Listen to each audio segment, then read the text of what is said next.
दिख भी एक बार तो दिखा भी नहीं रहा कैमरा में कैसा है। जब हम बोलना शुरू करेंगे ना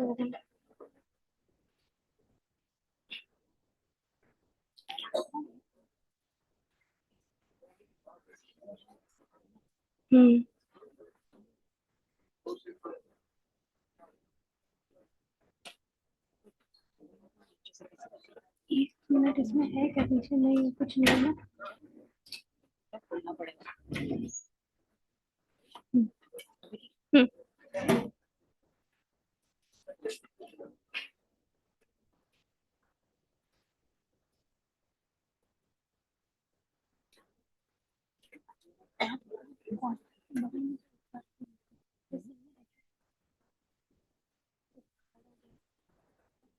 वो नहीं, अभी तो हटी, उधर उधर जो रहा है राइट साइड में खड़े।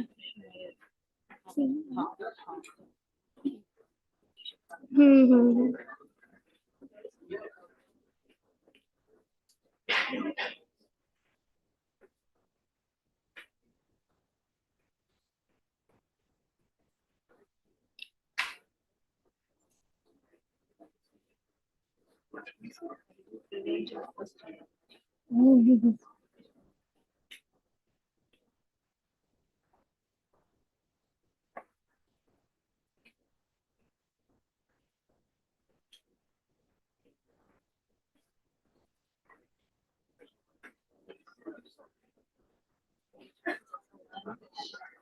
ठीक नहीं कर रही है कुछ कंटिन्यू कर पहले हम प्रैक्टिस कर रहे थे और मेरा बीच में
Good morning, ladies and gentlemen, and a very warm welcome to our distinguished guests, industry leaders, esteemed faculty, scholars, and all present here.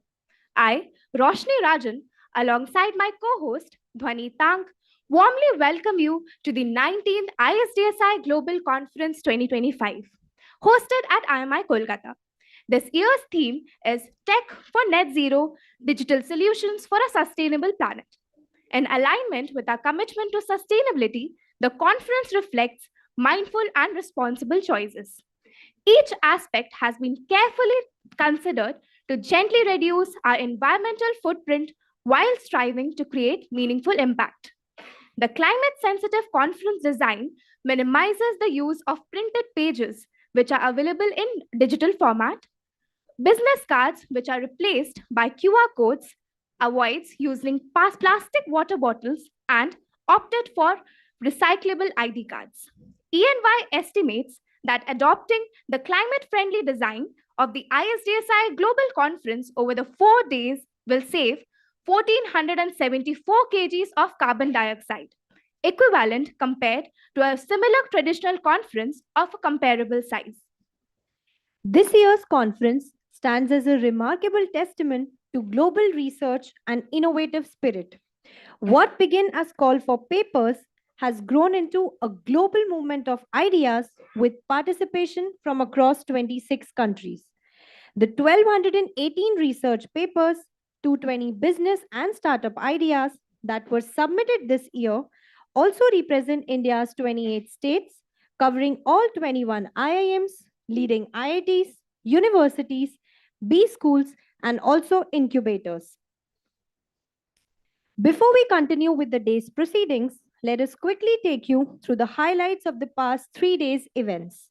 On day 0 of the conference, the doctoral colloquium was successfully conducted with doctoral research papers being presented and discussed through rigorous and enriching academic engagement, followed by 4 enriching workshops and a masterclass on the art of publishing, offering scholars practical guidance on building impactful research trajectories. 27 December, day 1 of the conference, began with an August inaugural session with conference chief patron Professor Bhimarai Mitri, President ISDSI Global and Director IIM Nagpur. Professor Bharat Bhaskar, Director IIM Ahmedabad, Dr. Vinay Ranjan, Director HR Coal India Limited, Professor Ravi Kumar Jain, Secretary General ISDSI Global and Director IILM Gurugram. The speakers emphasized digital transformation, sustainability, and a research driven progress, setting a visionary tone for the conference. The day featured dynamic discussions where the directors of leading management institutions in India discussed how technology and evolving business needs are shaping the future of MBA. This year, the ISDSI Global Conference is a conference of many firsts, 5 of them to be precise. For the first time, a new format called the Global Investment Summit has been introduced by IMI Kolkata. Over the past 2 months, to make the budding startups investment ready, they have been mentored by IMI Kolkata's business incubator, ICANN Innovation Foundation, through a series of workshops and mentoring clinics such as Product Market Fit, Fundraising Roadmap, Theory U, How to Make Use of Technology such as AI. 57 startups had presented their ventures for fundraising to investors. I am pleased to share that 9 promising startups have secured investment commitments amounting to rupees 5.1 crore following due diligence. These startups will now be accelerated under the aegis of IMI Kolkata's ICANN Foundation. The next first for the ISDSI Global Conference is a startup pavilion that has been set up on the first floor near the registration desk as well as on the second floor. This pavilion has provided space to 10 promising entrepreneurs to display their maiden products and services. We have Cognicraft Services, the delivery management partner of Spencer's Retail's quick commerce called Jiffy, School of Design Thinking, Human Centered Approach for Problem Solving, Indole Agro and Foods, Herbal and Lifestyle Tea, MS Games, Developing Business Simulations, Ayurveda Glow, Ayurvedic Skincare, Service Setu, Digital Media for Academicians and Institutions, Bengal Art and Craft, GI tagged handicraft products for Bengal, Damodar Valley Corporation, and Chinmaya Mission, integrating Indian knowledge systems by blending ancient knowledge with modern education. Do explore these stalls at your convenience. This brings us to our third first of the ISDSI Global Conference, a panel discussion on Indian knowledge systems scheduled on 29th December 2025 by eminent academicians, and the panel will be moderated by Professor Pavan Kumar Singh, Director, IIM Tiruchirappalli. The fourth first of the ISDSI Global Conference is the startup panel discussion conducted on 27 December that had an eclectic mix of 5 startup founders and others for the ecosystem, including an incubation center CEO, the joint director MSME, and a bureaucrat from Panchayats and Rural Development. And lastly, the fifth first of the ISDSI Global Conference is issuing the annual membership certificates to all the registered participants of the ISDSI Global. We now take this moment to express our gratitude to all our partners, collaborators, and well-wishers who have strengthened this journey with their trust and support.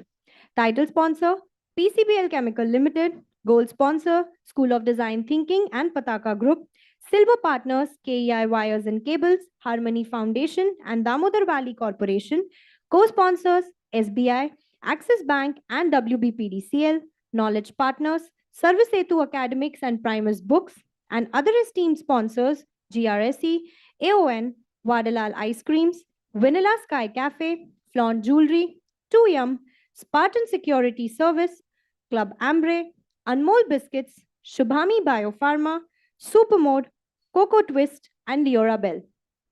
Yesterday, on day 2 of the conference, we hosted an impactful ESG masterclass led by two eminent speakers, Dr. Rajendra Shende, founder of Green Terre Foundation, and Mr. Saket Shah, Group Head ESG, RPSG Group. They explored the critical themes of sustainability, climate finance, and governance, guiding us through the pathways towards achieving net zero and responsible corporate leadership. Next, we had the accreditation panel that brought together global leaders from AACSB, AMBA, ICWIS, and top universities to discuss excellence in management education and international standards. Our esteemed panelists were Mr. Pratap Das, Regional Head South Asia, AACSB International, Mr. Nishit Jain, Special Advisor, EFMD, Global Aid Network Asia, Ms. Shikha Tong, Strategic Engager, Management for India, AMBA, and BGA, and Professor Arun Elias, Victoria University, Wellington, New Zealand. The session was moderated by Professor Ramachandran Natarajan, Emeritus W.E. Mayberry Professor, Tennessee Tech University, USA.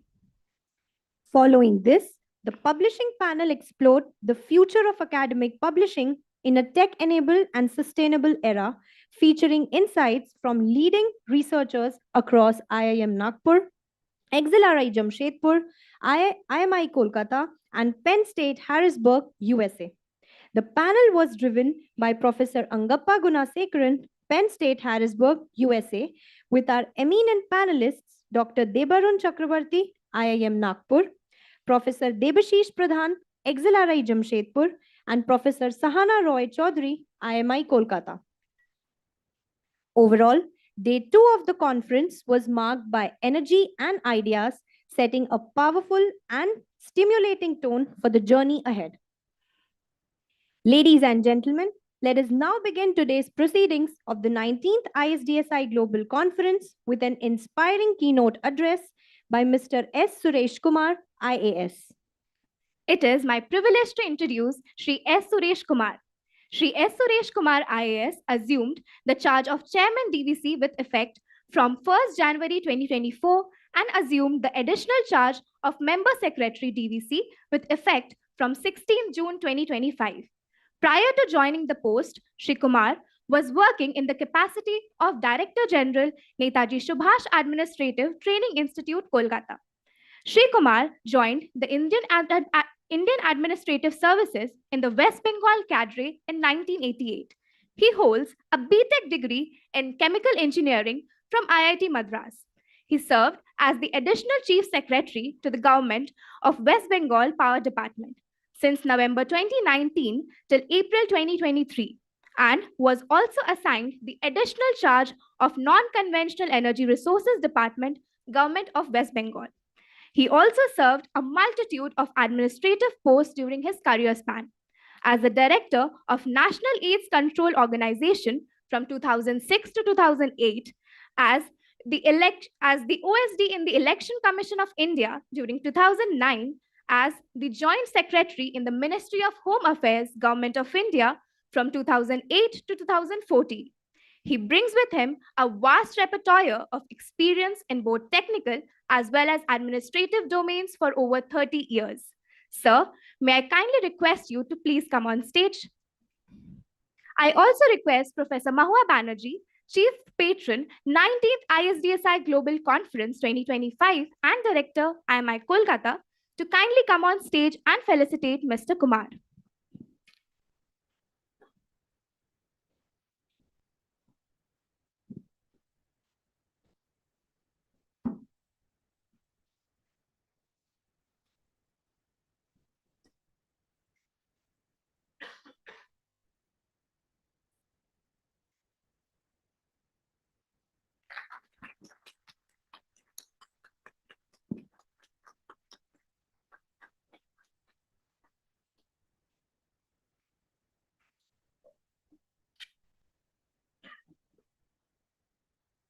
Thank you, ma'am.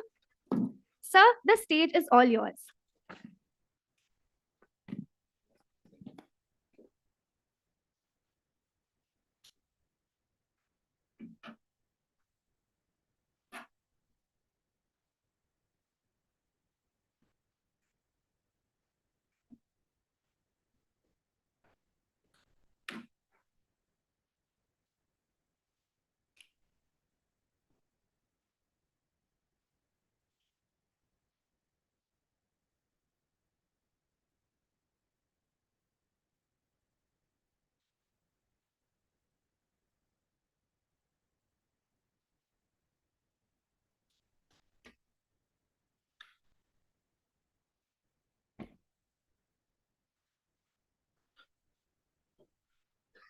Good morning, ladies and gentlemen.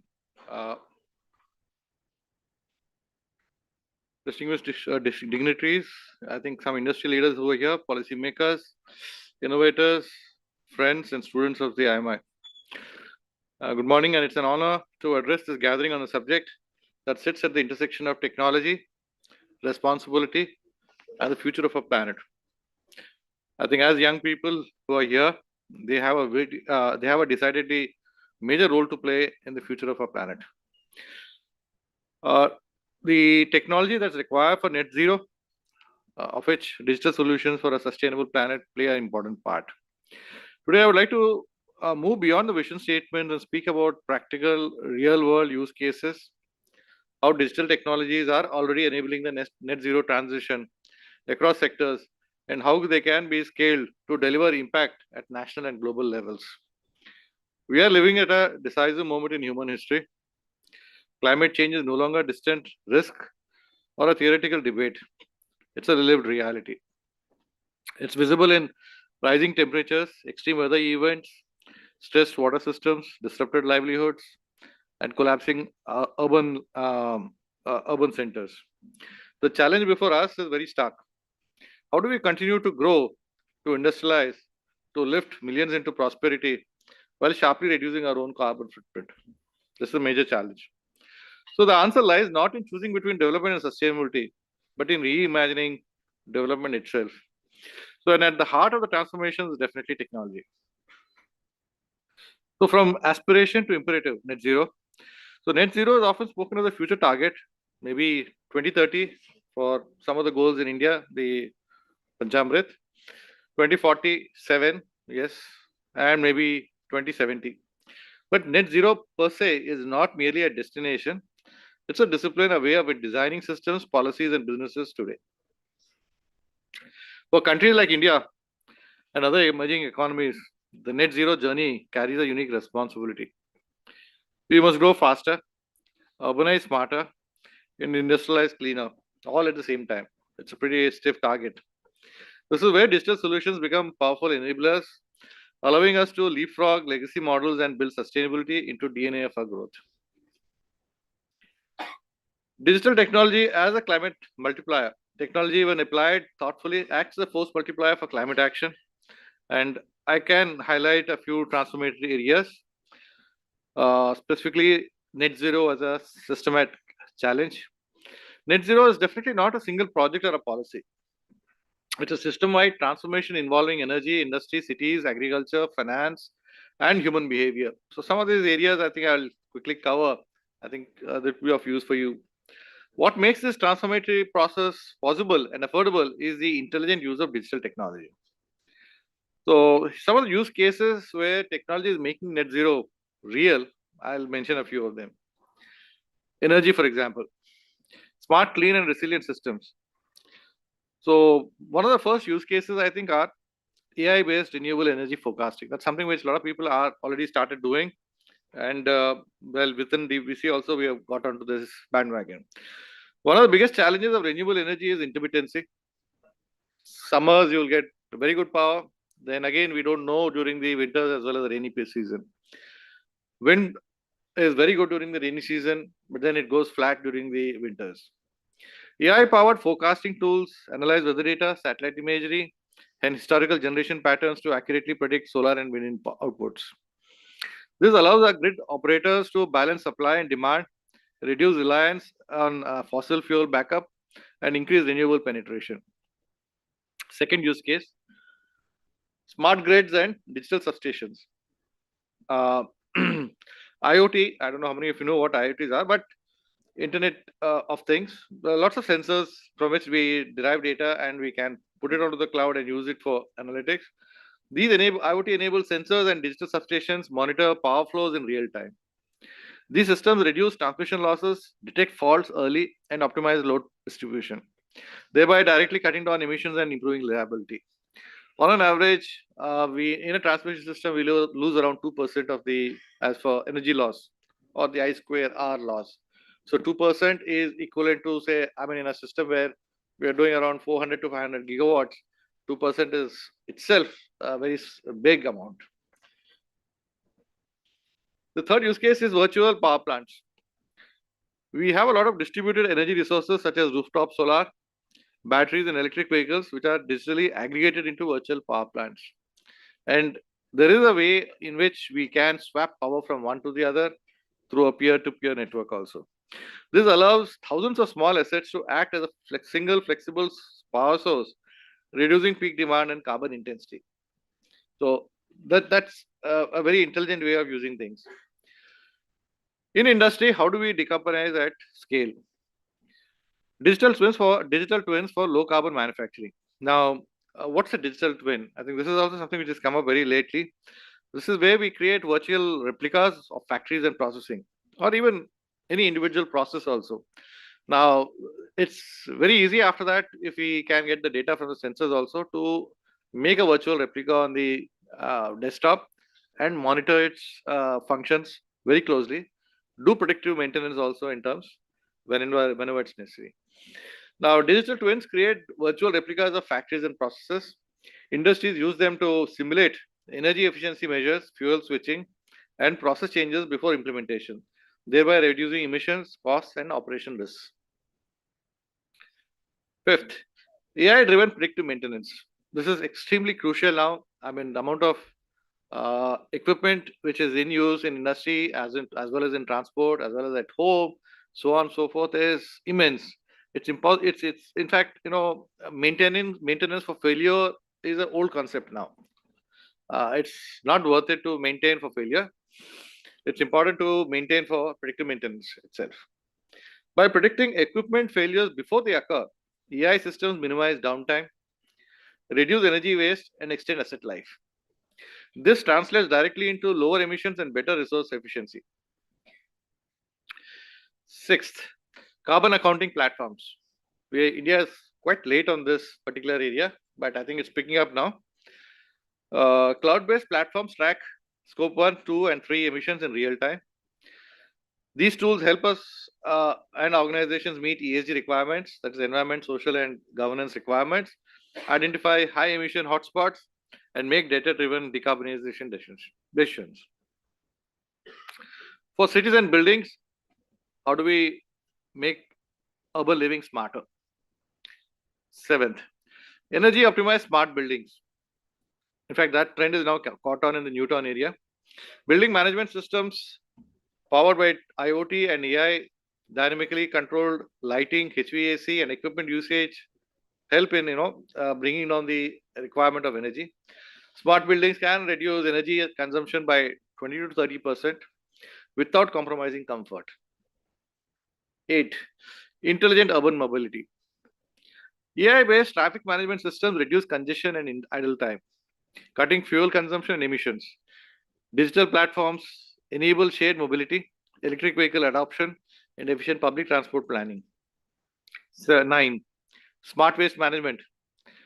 Sensor-enabled bins, AI-powered sorting, and route optimization software reduce landfill waste, improve recycling times, recycling rates, and cut emissions from waste collection logistics. Precision agriculture. This is something which it's been popularized by Israel a lot. Satellite imagery, soil sensors, and AI models help farmers optimize irrigation, fertilizer, and pesticide use. This reduces emissions, conserves water, and improves crop yields, benefiting both the planet and the livelihoods. 11. Digital water management. Smart meters and analytic platforms detect leaks, optimize pumping schedules, and reduce energy use in water supply systems. This is a critical step in lowering the carbon footprint of urban and rural water infrastructure. Okay, how do we improve systems in transport and logistics? By developing cleaner supply chains. AI optimized logistics and fleet management. This is another area which is going big, huge in fact. Route optimization, load planning, and real-time monitoring reduces fuel consumption and emissions across supply chains. Digital tools also support the transition to electric and hydrogen-powered fleets. 13. Digital rail and public transport systems. Predictive analytics and automation improve energy efficiency, reduce delays, and encourage modal shift from road to rail. One of the most effective ways to cut transport emissions. The emissions from transport are enormous. Okay, how do we improve finance, markets, and governance? 14 is a blockchain for carbon markets. Blockchain ensures transparency and traceability in carbon credit markets, preventing double counting and greenwashing. This builds trust and accelerates investment in genuine climate projects. 15. Artificial intelligence for climate risk and ESG scoring. Financial institutions are now using AI to assess climate risks, stress test portfolios, and guide green lending. This aligns capital flows with net zero goals. So, from technology to transformation, what connects all these use cases is not just technology but integration. Data must flow across systems, policies must enable innovation, and skills must keep pace with change. Net zero will definitely not be achieved by isolated pilots. It can be only achieved by scaling proven digital solutions supported by strong leadership and collaborative ecosystems. I think you would be all very keen to know what's the progress India is making and the prospects in meeting the India's Panchamrit goals as well as the towards net zero. At COP26, India articulated the Panchamrit, a 5-point climate action framework, which actually meets our national requirements. I mean, we do have situations where a lot of people from outside India dictate what should be our goals. But this is one area where we have said, okay, fine. You have developed your own countries because you had a head start. Well, India is now in the development path. We have to get some time for us to develop and pull our people out of poverty. So we did develop some of the goals. So it's a little bit pragmatic, yet an ambitious pathway towards achieving net zero emissions by 2070. We have made measurable progress across multiple fronts, even though challenges remain. So I'll just give you a brief overview about the progress and future prospects. First one is regarding the achieving 500 gigawatt of non-fossil energy capacity by 2030. So we are currently the world's fastest renewable energy markets now. In fact, the problem is that we have around 60 gigawatt of power for which we don't have transmission capacity available also now. So non-fossil fuel capacity comprises of solar, wind, large hydro, and nuclear.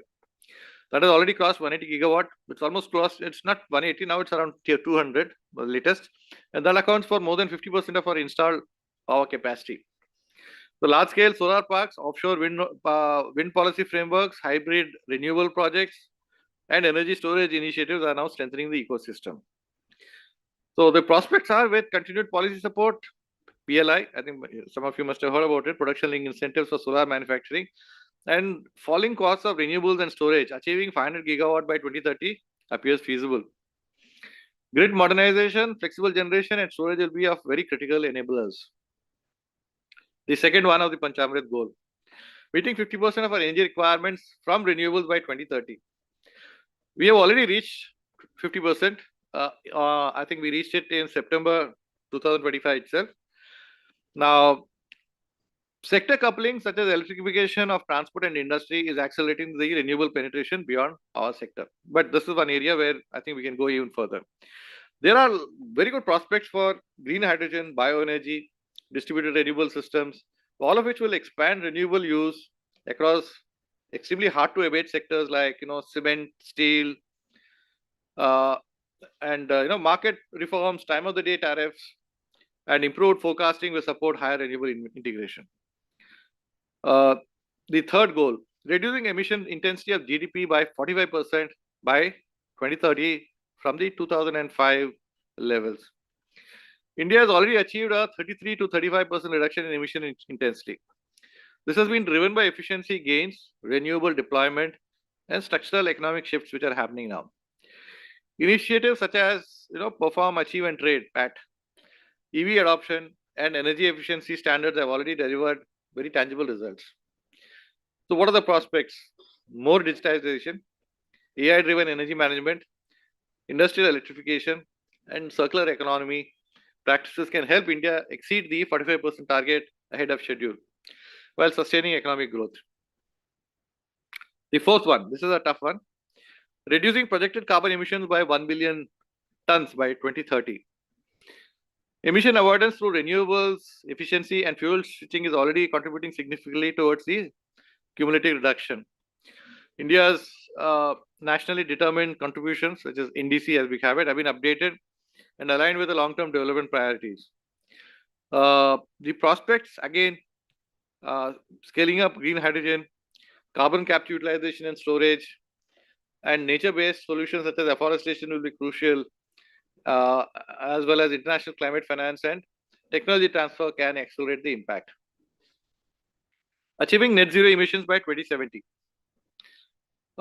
India has prepared and laid on an institutional and policy foundation for long-term decarbonization through LTLEDS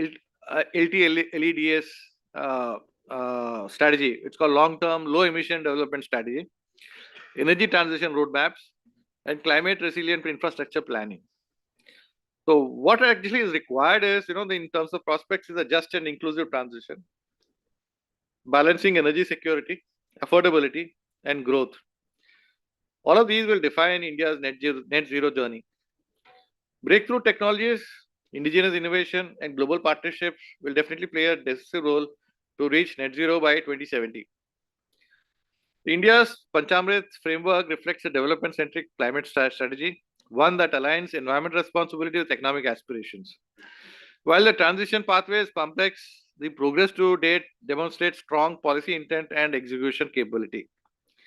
With sustained reforms, technological innovation, and international cooperation, India is well positioned to meet its Panchamrit goals and emerge as a global leader in climate action and sustainable growth. So, as leaders, technologists, and policymakers, and student leaders, our responsibility is very clear. We have to adopt digital solutions not as add-ons but as a core climate tools. We have to invest in data skills and cyber resilience. We have to collaborate across sectors and value chains. We have to ensure that net zero transition is inclusive and just. The technology for net zero already exists. So what is required now is urgency, alignment, and execution. If we act decisively, we can turn digital innovation into climate action and ensure that technology becomes the most powerful ally in building a sustainable, resilient, and prosperous planet. Thank you.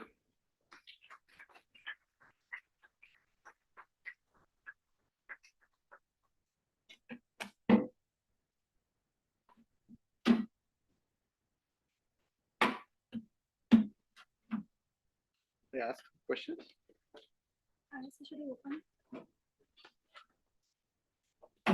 Sir is open to questions. If someone has any questions, they can ask.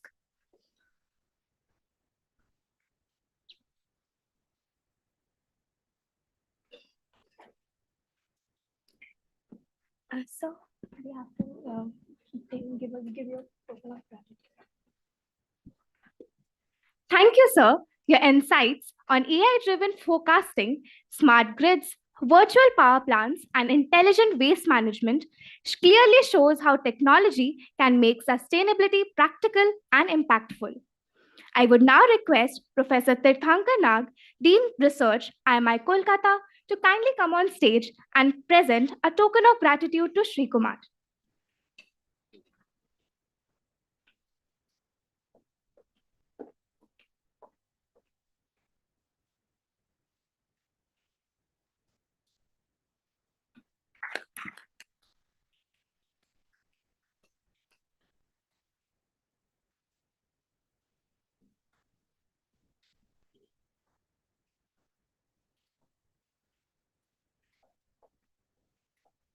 Thank you so much.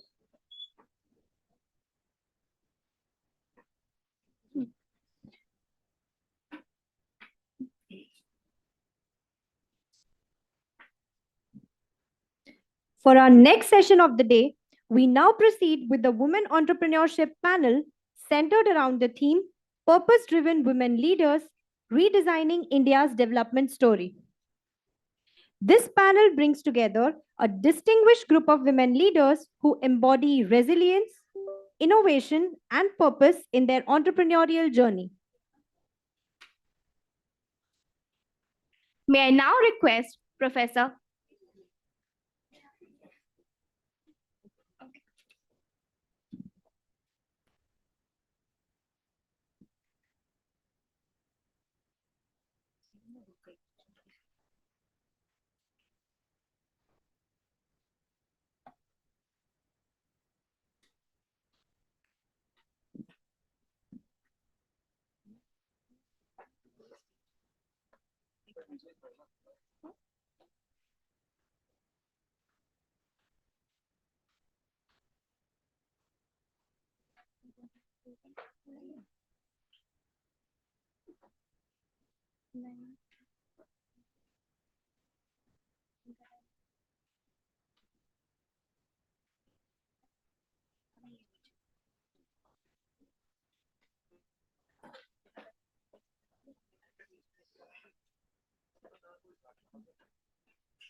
Sir यहाँ पे भी दो ये extra सारे काम कर रहा है वही कर रहा हूँ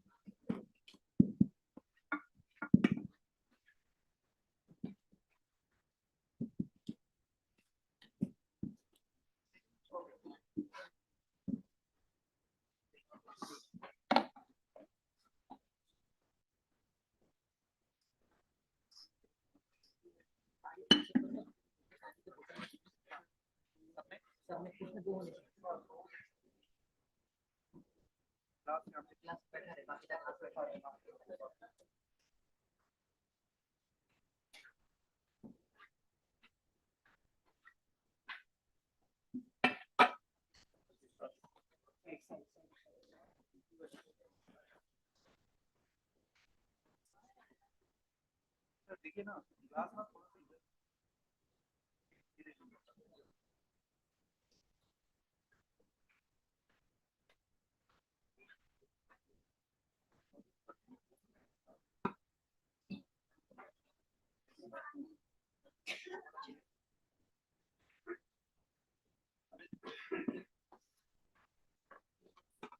सा इधर। वाला थोड़ा थोड़ा थोड़ा थोड़ा हाँ perfect perfect perfect.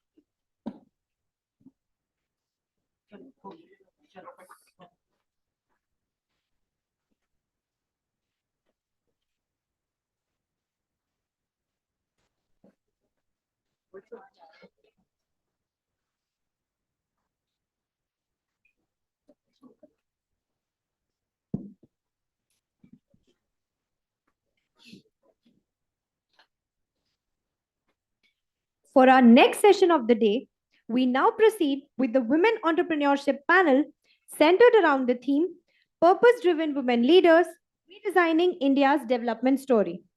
This panel brings together a distinguished group of women leaders who embody resilience, innovation, and purpose in their entrepreneurial journey.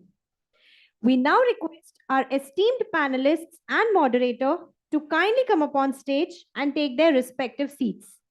Ms. Priyadarshini Bhattacharya, Officer, Indian Administrative Service, Government of India.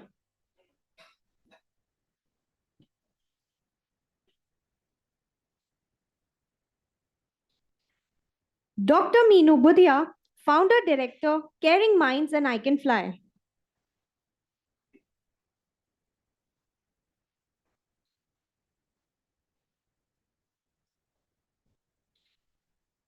Ms. Sanaya Mehta Vyas, Director, Cellville One Group.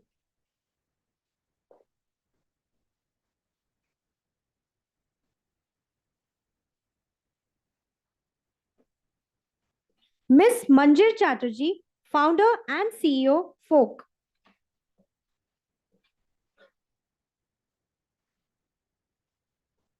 And moderator of the session, Professor Soni Agrawal, Professor of Organizational Behavior and HR, IMI Kolkata.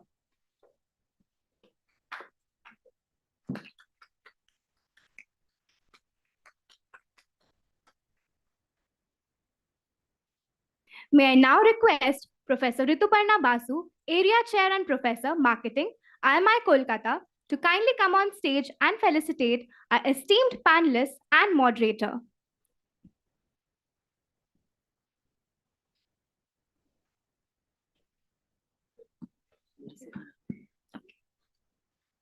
I would request the moderator of the session, Professor Soni Agarwal, to kindly felicitate our esteemed panelists. Ms. Priyadarshini Bhattacharya,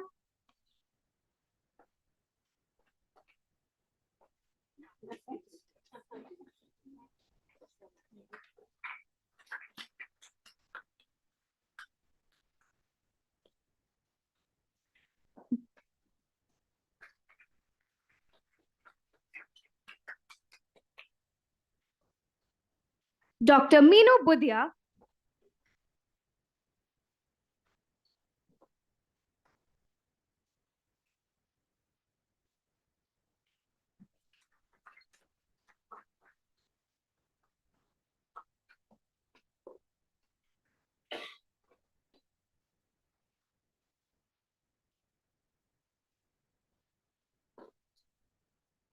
Ms. Sanaya Mehta Vyas,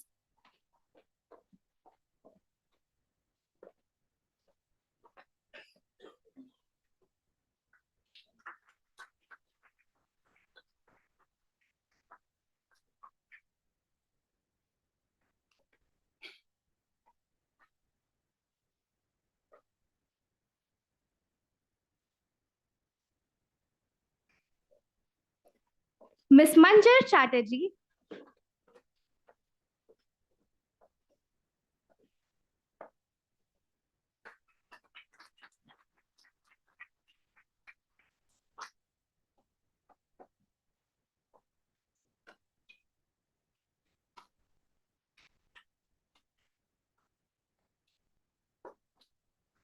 May I now request Professor Rachna Chattopadhyay, Dean Academics, IMI Kolkata, to kindly come on stage and felicitate our esteemed moderator.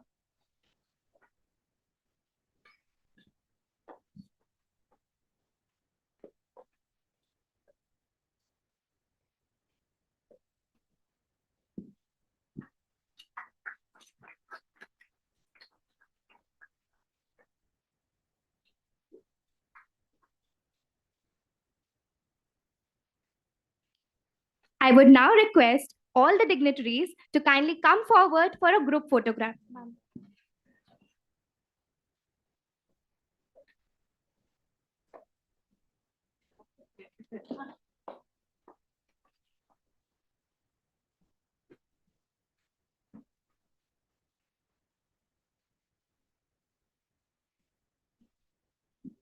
Thank you, ma'am.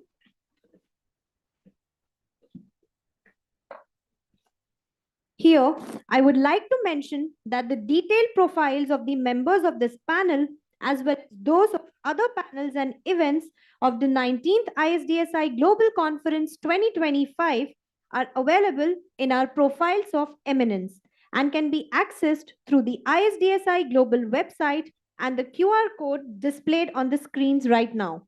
You are requested to scan the QR code now to access the profiles of eminence.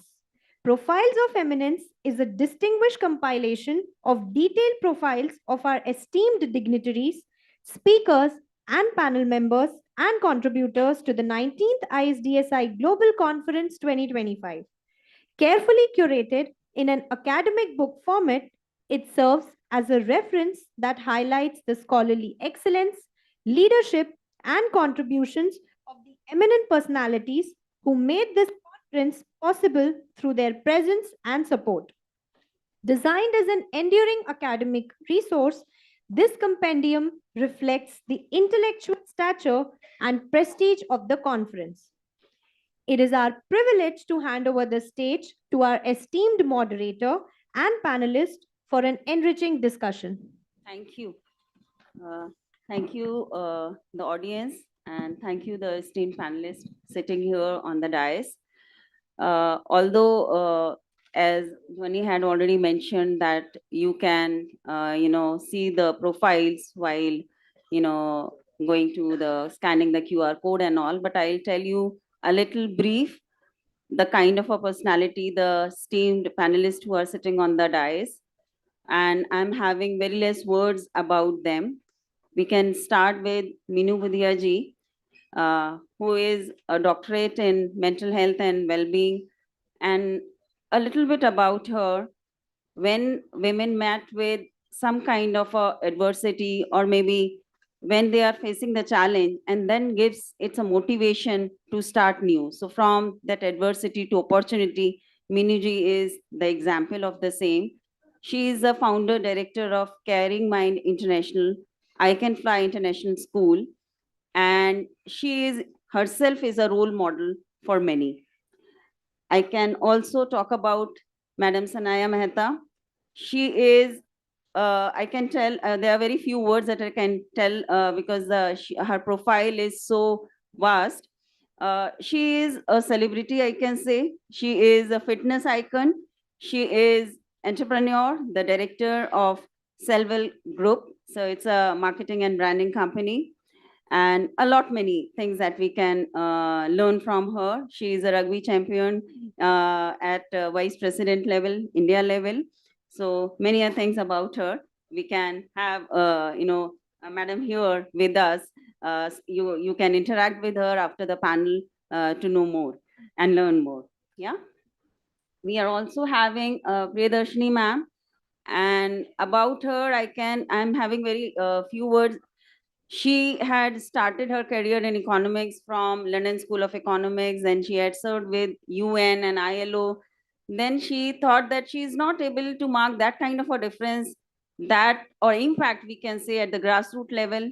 Then she had decided to write the toughest exam, we can say Indian Administrative Service, and she had cracked, and now she is serving with Panchayat and Rural Development Department, and she is, she's so passionate about how she can come and she can help women entrepreneurs at grassroots level to the next level wherever she can.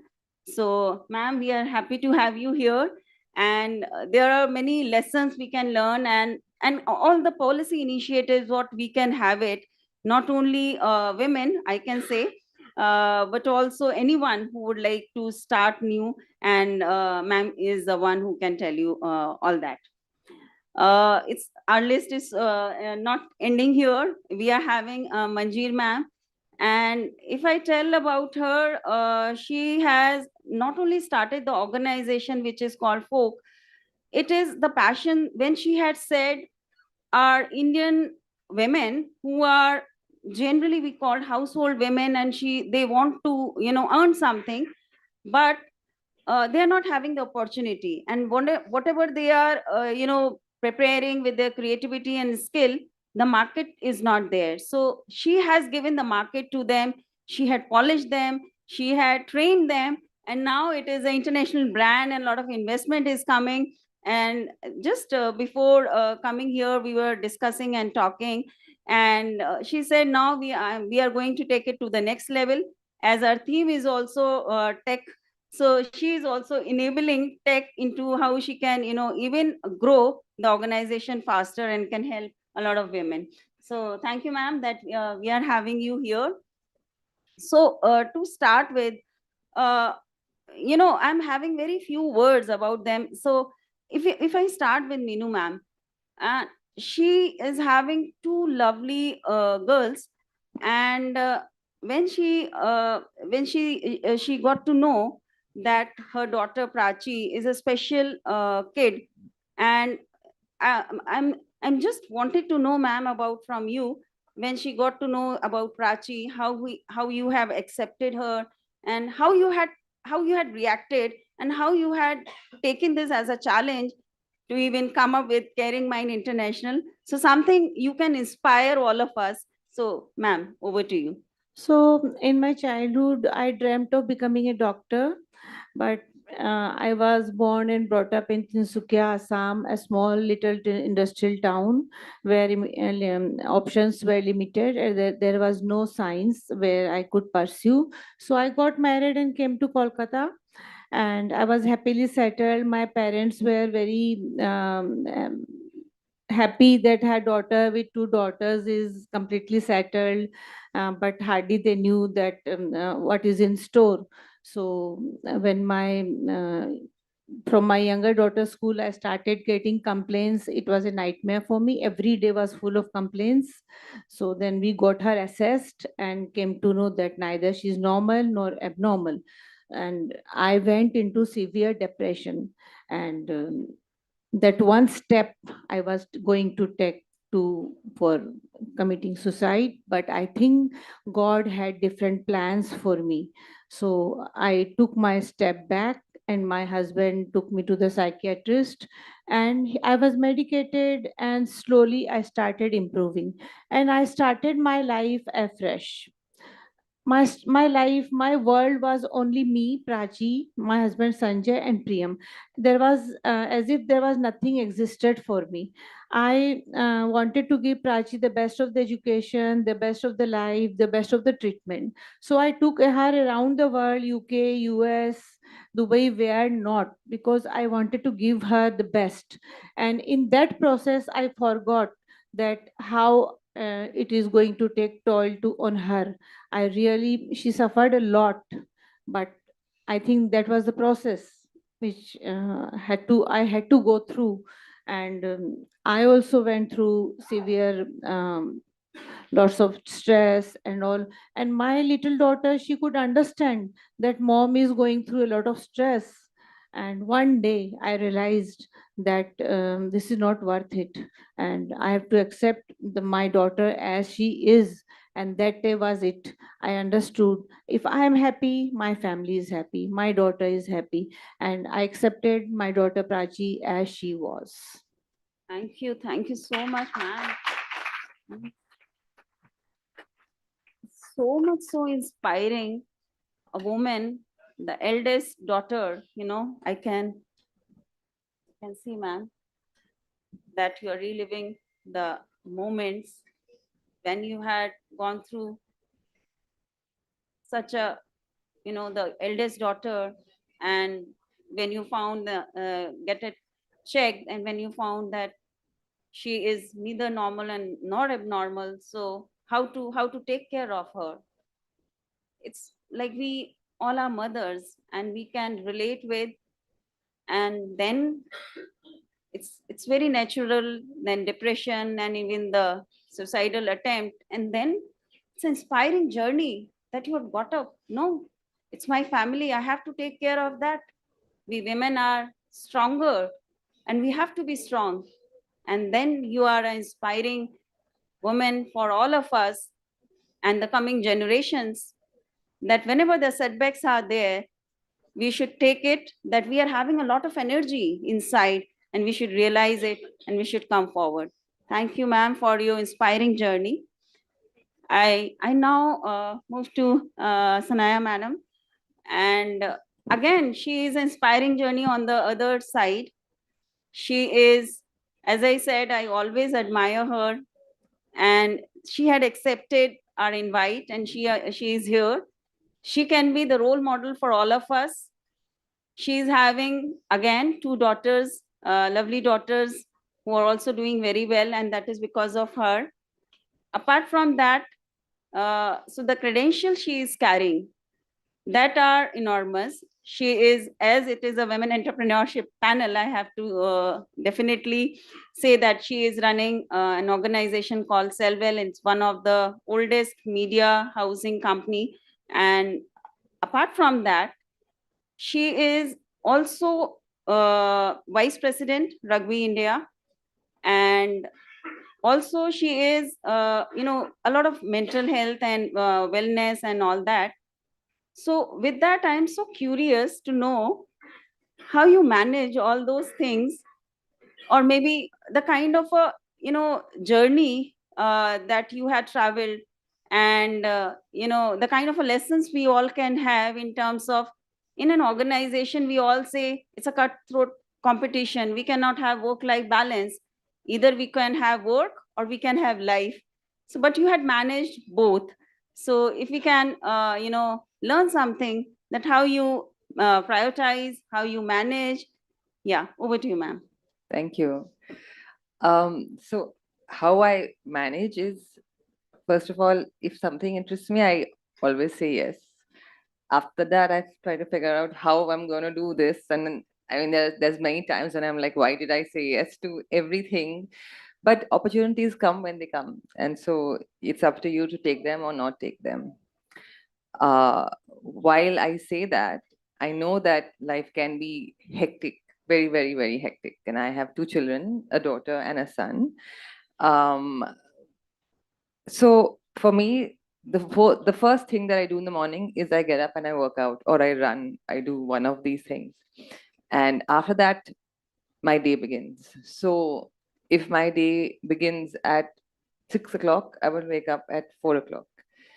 That's just because if you don't look after yourself, you can't really do very much at work, and you can't do very much after work when you want to be with your family, your friends, community, and whatever else. For me, everything is important. My fitness, which also helps with my mental fitness. My work is very important because we are a third generation family business. And for me, that's a gift which I want to pass on to my kids and the rest of the children in our family. So that's important to me. It's important to me to be a part of a community.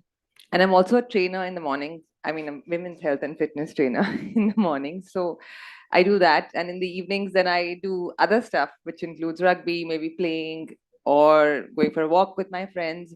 I don't prioritize meeting people over meals. I prioritize meeting people over walks. If you're asking how do I stay, even if I miss a workout, I will talk to people, at the back of our office. We just keep walking up and down. They are like, oh God, again, she wants to walk. She's not worked out and come today. But you have to do what you have to do, and that's it. There's no other way. There's no other way to live life healthy, mentally and physically, and do everything if you don't look after yourself. Correct. Oh, great, great. So a lot of lessons we could get it. So how she is managing. So I was just thinking she must be juggling here and there. So, but she is managing so well. So the kind of a lesson she is giving, it's not prioritization. So yes, self-care is important. If we are healthy, then only we can, keep others healthy, or maybe we can manage other things well. So everything is important. So nothing like prioritization and, doing, and there are ways that although we are having only 24 hours in a day, but we can manage. So as she had given the example, if I am not having time, so work and, my fitness are going same at the same time. So wonderful lesson that we all can have. Every minute is important, every second rather is important. And one more thing, that is, we should, first say what we want to do, and then we can figure it out how we can do it. Yeah. So great. So I'll move to Priyadarshini ma'am here. As she is presently in the Panchayat and Rural Development Department, although she can be the role model for many of us, the young buddy. So she has cracked the toughest examination. After seeing the world, India, she had worked in India, then she had moved to UN and ILO. And then she thought, no, this is a service where I can make some kind of an impact. And then she is presently with Panchayat and Rural Development Department. So, ma'am, can you share something how maybe some of the how you can help entrepreneurs in terms of buying, heading, or maybe in the department and running a different kind of a scheme? So maybe one or two, or maybe the example that we can take it and immediately can take it forward. Over to you, ma'am. Thank you so much, ma'am. I'll start with a note of gratitude. I'm so grateful to be in presence of such accomplished women.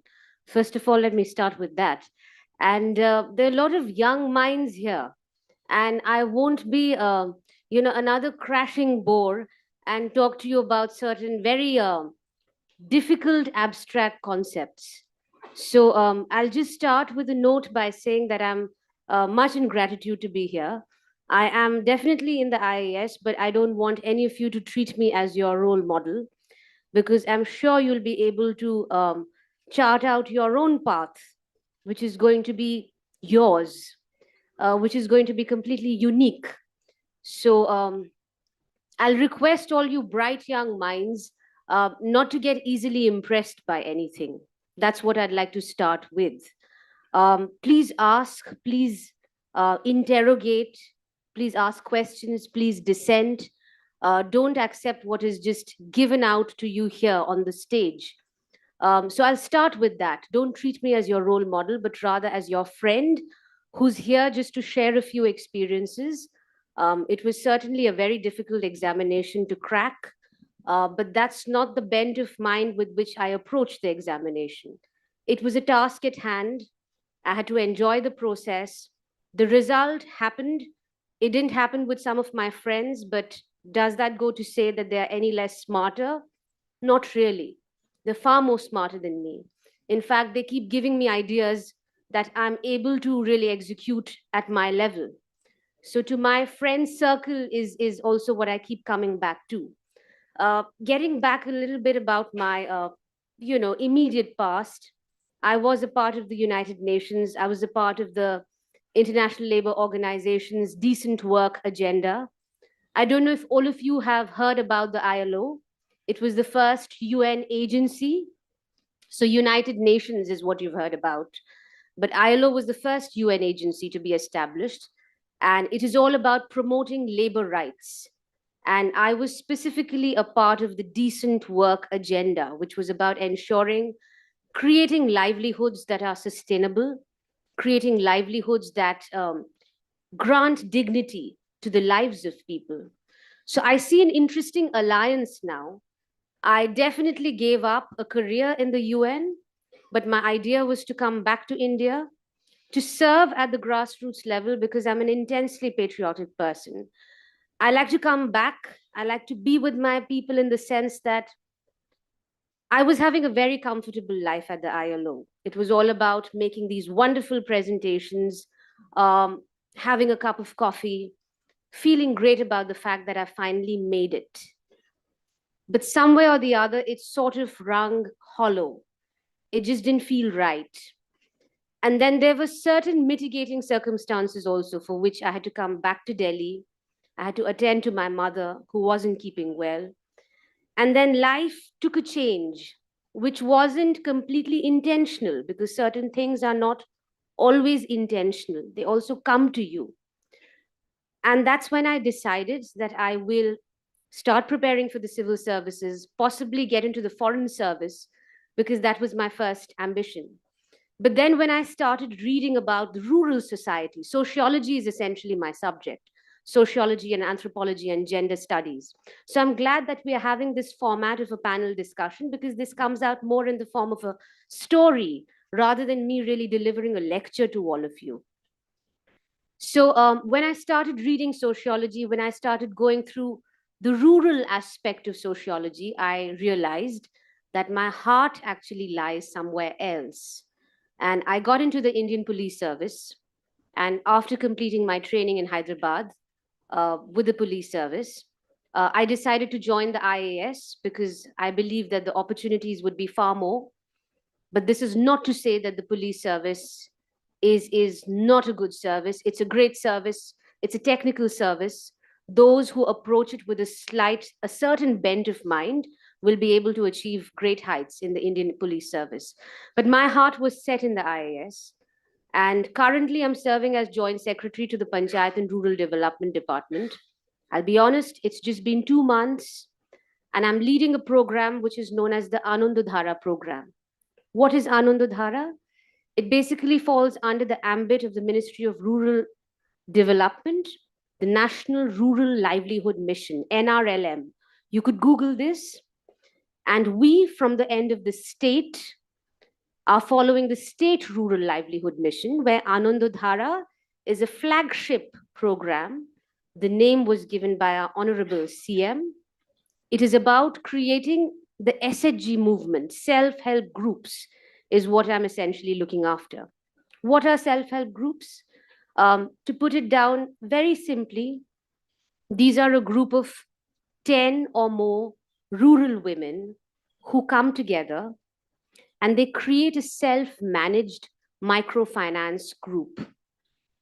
They are registered as Shonghos under the Cooperative Act, and they come together to pool in their resources, to access banks, to access financial inclusion programs, to access credit facilities, to access loan, and start up a business or a venture through which we from the end of the department are providing them with the handholding throughout the entire phase, right from the phase of training them to getting them acquainted with what financial inclusion looks like, to approaching the bank, submitting the application forms, and thereafter connecting them with the market spaces by providing them with sufficient handholding and training. So that's a long cyclical process. What we're trying to do is, I'm sure you all have come across the concept of social capital. So social capital are collectives that already exist. We are trying to leverage on the already existing social capital pool that is there at the village level, at the para level. How many of you come from Bengal, if I may ask? Great. So I'm sure you'll be having a certain idea of how the Gram Panchayat, how the block, how the district operates. So the world is not Calcutta. Bengal is not necessarily only Calcutta. Bengal lies in its districts as well, in its hamlets, in its villages. And this morning you heard a very impressive talk about how to reduce the carbon footprint, and this was by my senior. All of you as my young colleagues, I have a fervent request from all of you. We need to simplify things for people.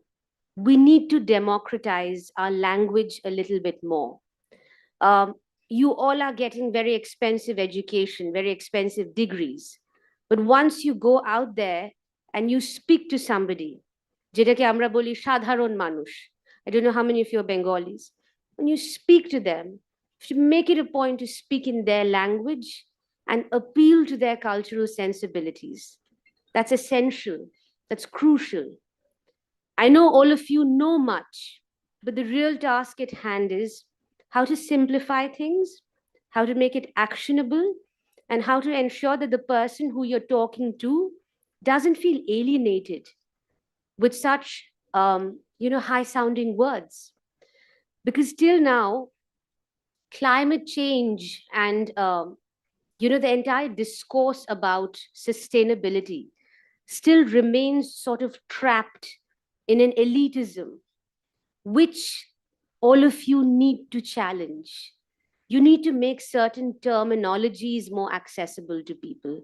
You need to be able to see how can rural women, who are the heart and the soul of Bengal, can connect with this agenda. So that is the note with which I wanted to start, because you all are future, bright young minds. But when you're speaking to someone, make them feel as if you know what they know. Their indigenous knowledge systems also count, because women are some of the most efficient energy savers. And I'll tell you why. Women are juggling between a lot of things. They're not just focusing on their own productive labor, but it's a lot about the invisible labor that they're performing back at homes. And a lot of that labor is unrecognized, non monetized labor that they're performing. So they are the smartest and the most energy efficient people that you will find, because time is at a premium, resources are at a premium. There's a constant resource crunch. So I guess we need to get off the high horse, come to a level where both of us can be equals and talk. From Anandadhara, what we're trying to do is we're trying to capacitate women. We're trying to help them understand that these are the livelihood options that are available to you, both farm and non farm. Within the non farm, we are now positioned at a cusp where we can introduce AI, we can introduce smart technology for them, but it's important to focus on their training. And for training, we will have to adapt to their learning capabilities, to their socio-cultural contexts, to their economic contexts. That's very important. So that's something that I wanted to say, but I will keep that for later. I think that, ma'am, answers a bit of what I'm doing. Yes, definitely. So few takeaways, like, it's yes, we should listen to our heart, what we really want, so we can have a comfortable life. But yes, after certain point of time, we know, no, this is not what I wanted to do. So get up, don't listen to what others are saying, listen to your heart. And at the same time, Priyadarshini ma'am has related with the climate action and net zero, the theme, what we are having with the women.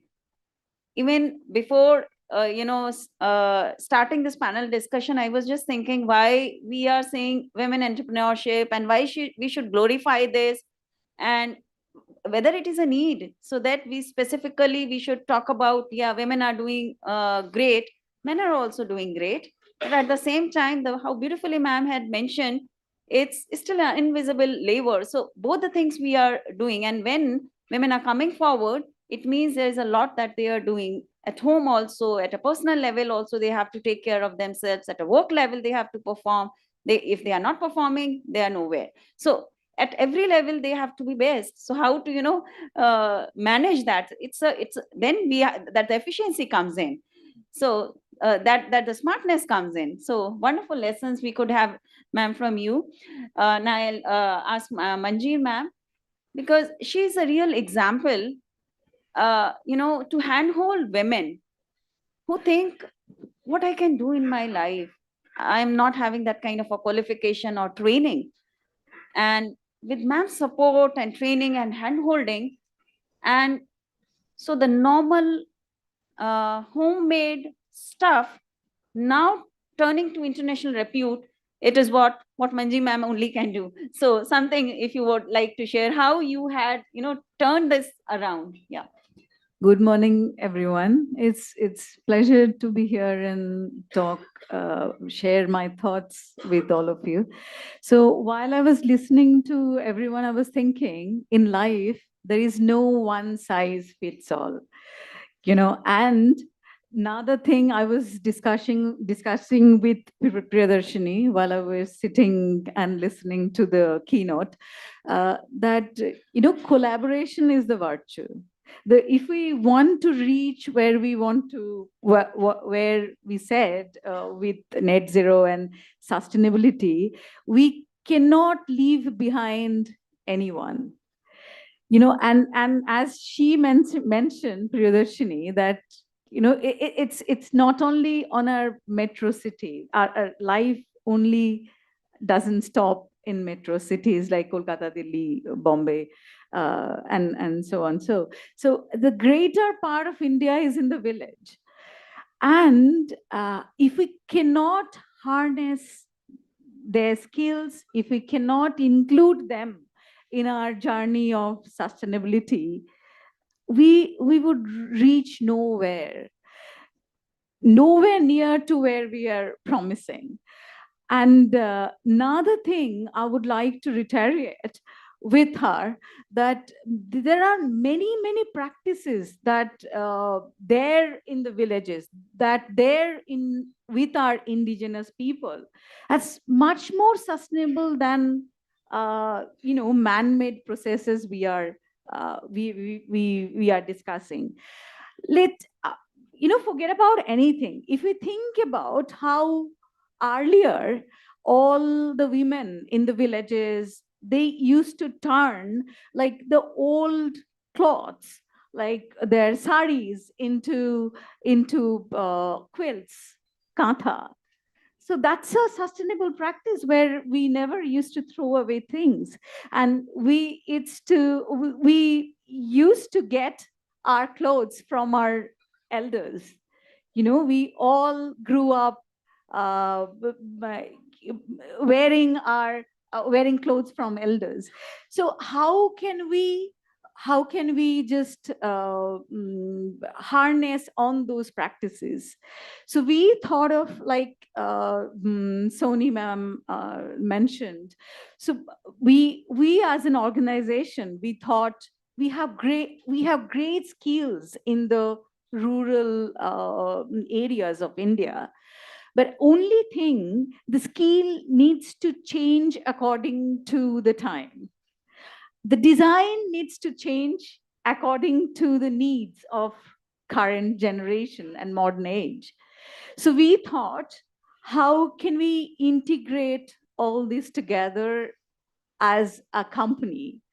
So we provide three things. So we provide skills which would enable women who has no education, or who has less education than needed for working in the in any offices or any government bodies. So how we could give them skills or harness their skills, give them the modern day what shall I say, like equipments and tools to use their skill to enable them for a better livelihood with dignity. Because nowadays working in household as maid also fetch them a lot of money. But a lot of time, these people have come to me and said, we don't want to do that anymore. Because there is no dignity. So if we can create product which can earn them a decent livelihood, that will give them dignity. That was the whole point of creating this company. Earlier, when I was in college, I used to work in Mahashweta Devi. I don't know how many of you have heard the name of her. She's a very renowned, she was a very renowned author and Maxis Award winner. Her heart was with the tribal people. She used to work with the tribal people, and they used to generate a lot of good product, but there was no market. We used to struggle to sell their product.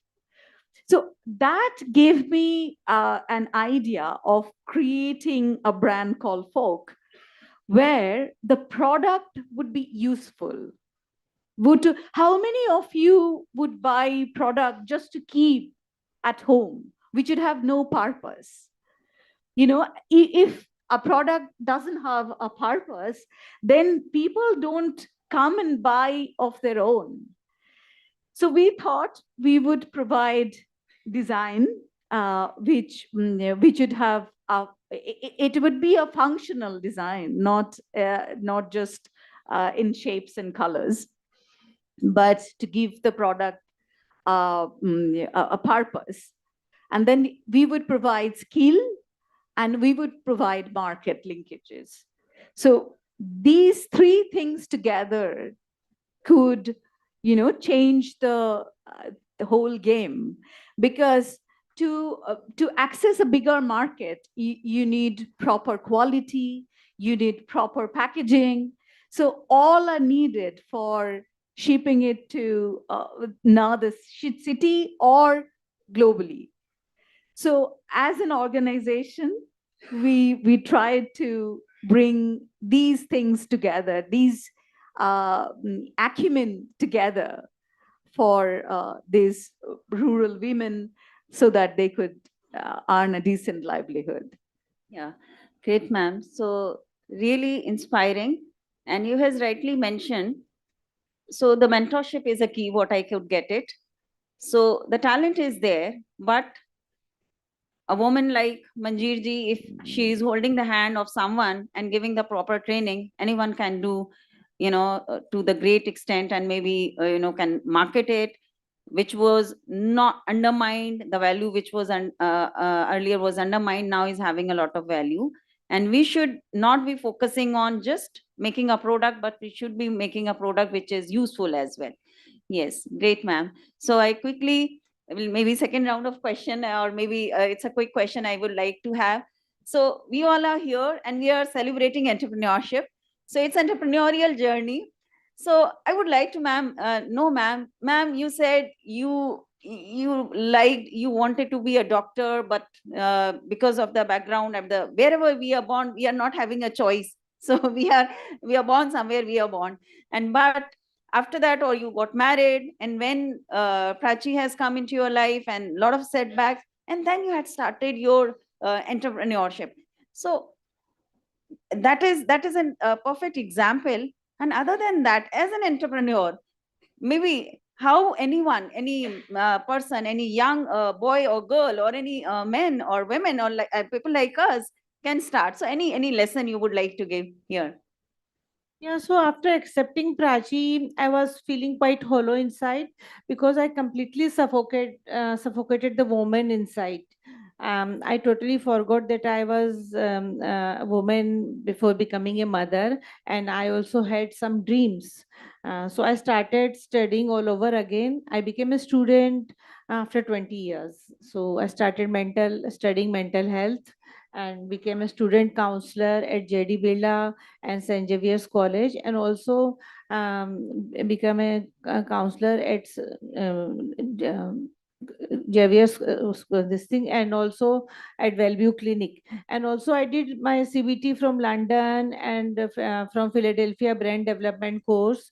And after at Wellview, I realized that there was no such clinic where all mental health services are under one roof, and that gave birth to Caring Minds. So I would tell all the young entrepreneurs or young minds that always pursue your dreams. There are always there adversities will come in life, always challenges. Who doesn't have challenges? But always focus on your dreams. And one thing I would really like pressurize here, that I was always with my family. My family was the biggest rock for me. Means they were, and they are. So because of my family, I'm here today. So always fall back on your family and chase your dreams. That's my earnest request to all of you. Thank you, Sony. Thank you, IMI, to giving me opportunity to speak here. Thank you. Great, ma'am. So means so inspiring, you know. So when you are having nothing, challenges are there, and you said, "Oh, I would like to relive my dreams." Wow, that's great, amazing, Sanaya. I really want because you're Soni, in media, you know. before you ask me a question, Yeah. I want to tell a story, which Wow. can just Yeah, like great. I was really inspired by ma'am's talk on, rural development and women and all the rest of it. So I played rugby, and rugby is played by people from all stratas of society, including, I played beside girls who are housemates and the rest.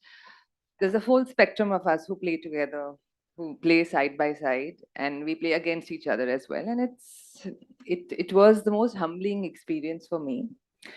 The story that I wanted to say was there is a tea garden called Saraswatipur, where there are these children of the workers who pick leaves. They live there, and someone went there and taught those kids rugby. The girls played, the boys played. They played barefoot in the field. There's animal droppings everywhere, so they would run around that, and if their clothes were torn, they were torn. It didn't matter. So same kids came to Calcutta and started playing tournaments, and they started playing very well. And one of the children, a girl, she captained the India under 18 in Paris for an international tournament, and they came back with a medal. Suddenly, in that village, all the children play rugby. Suddenly, in that village, girls are appreciated. Suddenly, in that village, girls are no longer married off at a very young age. In fact, that girl is doing college in, I think, in Punjab at LTU. Uh, she has a life, she has friends, she travels the world to play sport. And now there's a revolution in that village where girls now work. They are no longer working as mates. Now the rugby girls are, because they played with us and girls like me and people who have stores or shops or businesses, they are working in an ice cream store or something. They're no longer working as maids. The one girl who is working as a maid, she was working as a maid because she had, I think, run away with her boyfriend and had a child very, very early on in life. Even she, I saw her recently settle down with someone and doing something else now, which is not to say that, being a maid is disrespectful or any of that. I mean, you do what you have to do to, to take care of yourself in life. But sport is something that, no matter who you are, no matter where you come from, you just keep at it, and you just don't know where life can take you. And I've seen this whole revolution in front of my eyes, and it's so inspiring that I wanted to share it today. Wow, great, great.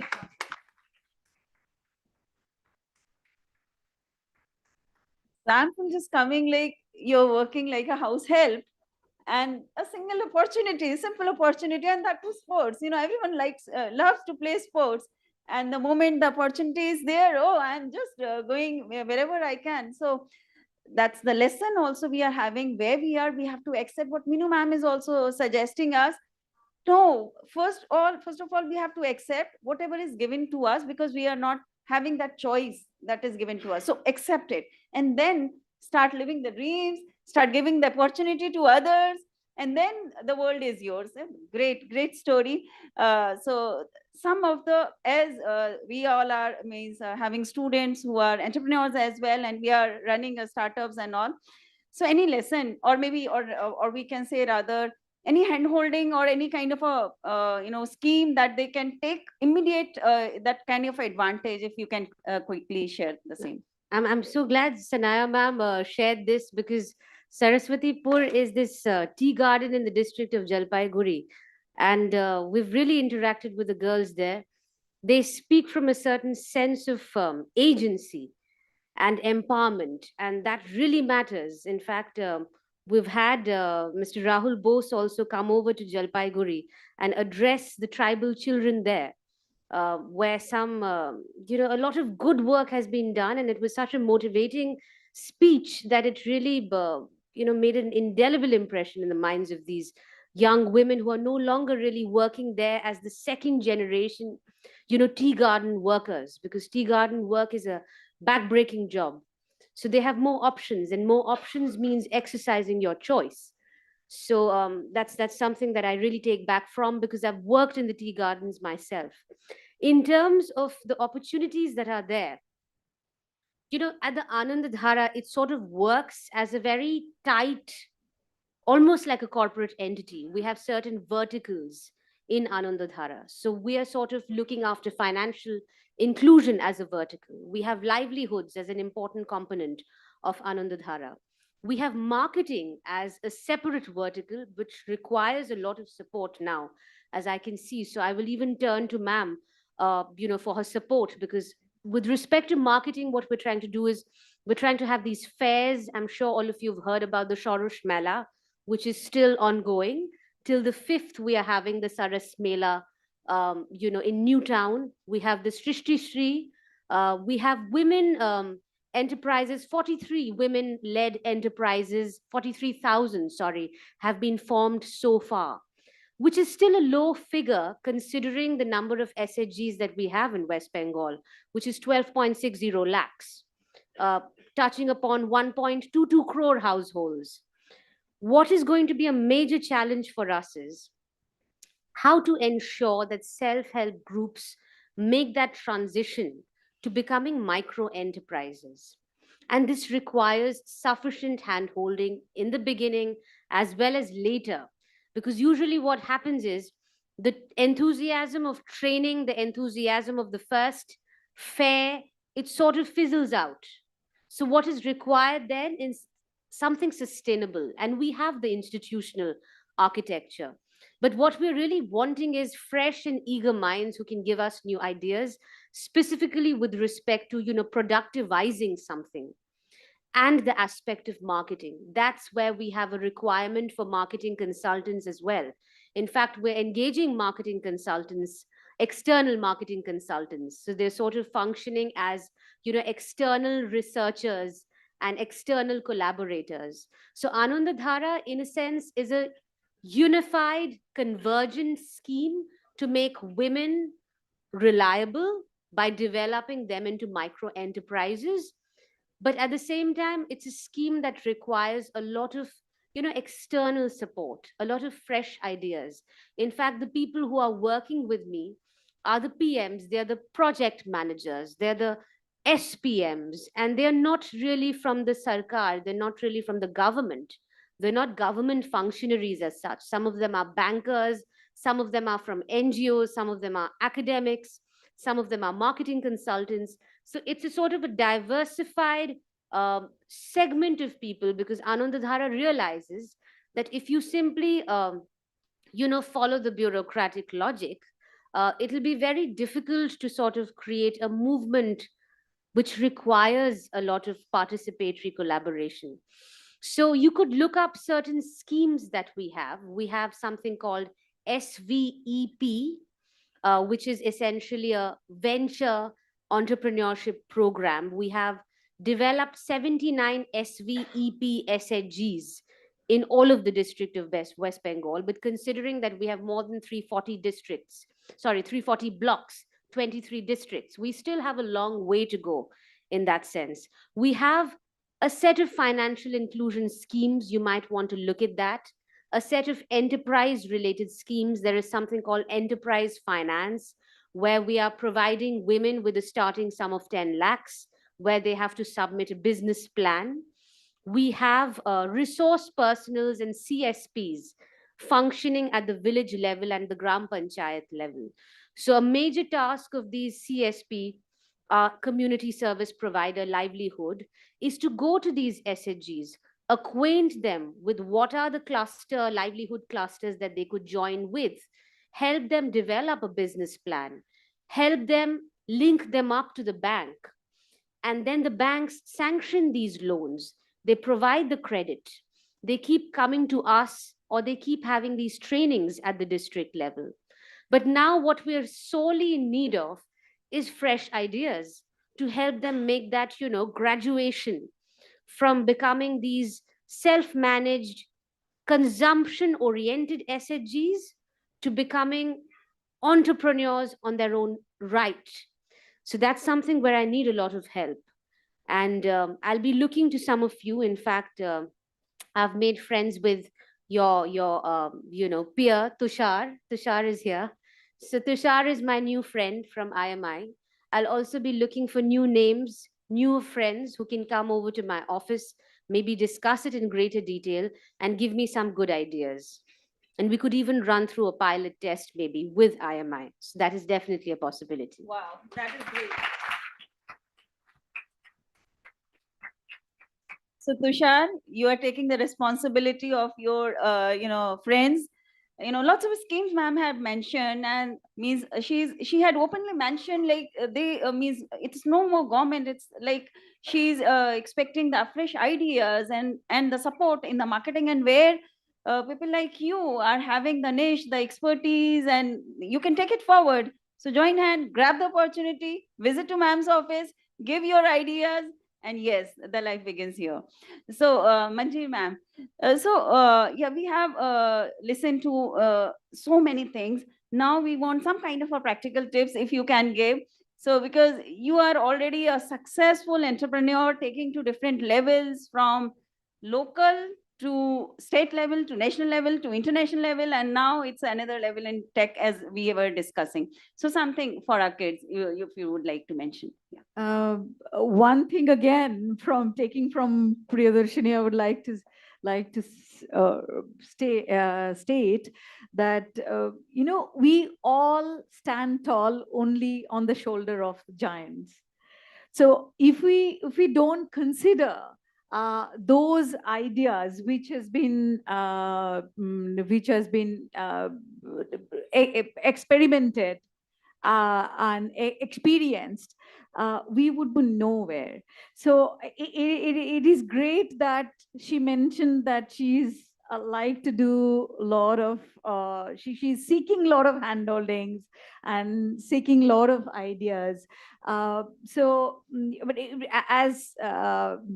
Miss Agarwal has asked me, like it's if we have to have a greater market, so to say, then we need to understand what is the need of the consumers first. We should not make a product and then go to the consumer to sell it. It should, instead of a push, it should come through a pull. Like we need to go out to the market to see what's the kind of product they need. A lot of times the consumer actually don't know what they want. So we would have to understand from their behavior. Let me give you an idea. In all of the conferences and meetings, we do give lot of gifts, like lot of mementos. So, and imagine a dignitary like someone who given a keynote, how many of those they would have at home. So and how many can they keep at home? So why can't we create a product which would be much more useful, much more interesting? Maybe it will be much more decorative. Your organization's name can be there too, but the product, we could design the product differently, which would be useful either to decorate the house or for something else. So we need to think on our feet. We need to go out and see and evaluate what kind of product we need to create, and then come back and create the product. Yeah. Great. So need analysis first, pull strategy, no push strategy. So we are starting a marketing class over here. Yeah. And yes, as you were looking for some tips. Yeah. So, but one ma'am has repeatedly mentioning we should be having the products which are useful. So decorative, yes, but at the same time they should be useful or a smaller gift. And we are talking about net zero, we are talking about circular economy, we are talking about efficiency, we are talking about usefulness. Ma'am has started where the saris converted, old saris converted into different kind of a useful product. So that is what where we should, take those lessons. And also, as we are having a short of time, so can we have final one word or maybe one line from each one of our panelists, what we would like to say, to start with, Minu ma'am? So you are having a lot. Your journey is inspiring. Yeah, maybe means start, win the world or whatever you would like to say to inspire us. What would you like me to say? So anything for our audience. Yeah. So I would say, first love yourself, then, because an empty cup, you can't pour from an empty cup. That's all. Yeah, great, ma'am. So love yourself, self-care. Sanaa ma'am. Be disciplined with fitness. Oh, wow. Don't let it depend on your mood. If you've decided to do something the day before, just do it. Yes, just do it. Yeah, Vedashni ma'am. I think retain humility even if you're out to conquer the world. Always have humility. Yes, we should be having humility. Manjeer ma'am. Yeah, be curious and empathetic. Yes, great. So means I'm some loving this, means I'm this part of this panel discussion. I am the part of these esteemed panelists. I just one word or maybe one line with this, I would like to close. Yeah, there are a lot of possibilities that can happen, and especially for women, when they are recognized, when they are supported, when they are trusted, a lot can happen. So the leaders are here, and we are going to lead with this. In our West Bengal also, we are having female chief minister. Historically also in India has given prime minister who are women. With that, we should celebrate this, and we should like to close this session. Thank you. Thank you very much.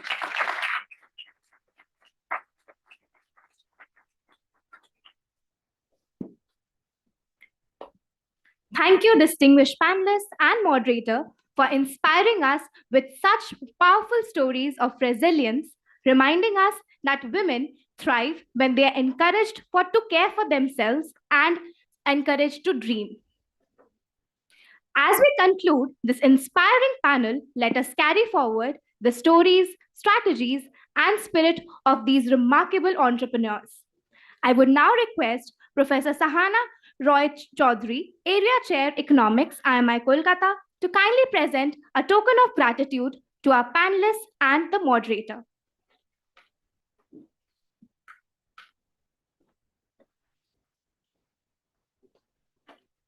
Ms. Priyadarshini Bhattacharya.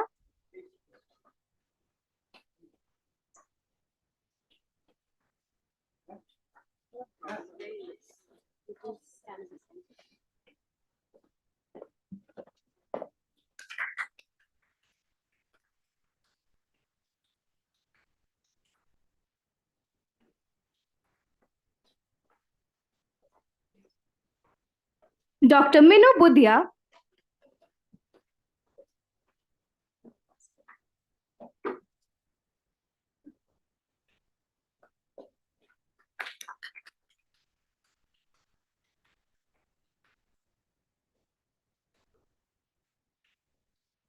Ms. Sanaya Mehta Vyas.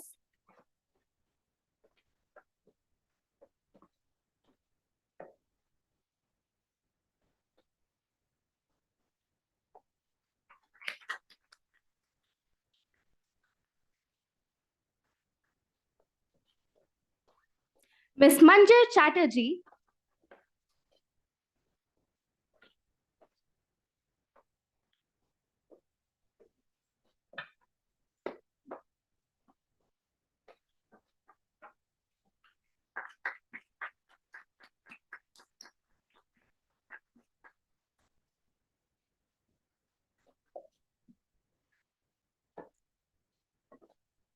Professor Soni Agarwal.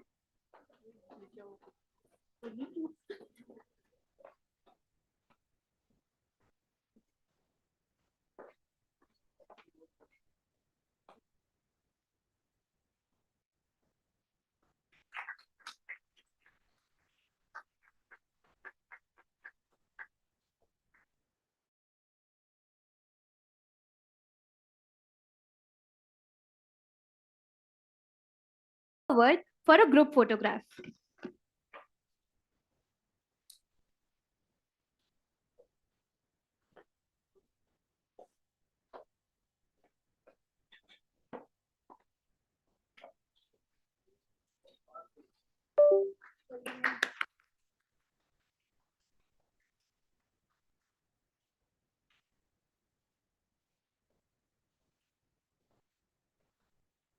Thank you all for this engaging session. Ladies and gentlemen, the next panel for the day is the Indian Knowledge System panel, which will be starting shortly. The conference shall conclude with the valedictory program and prize distribution. We'll now take up a minute to set up the stage for the next insightful panel.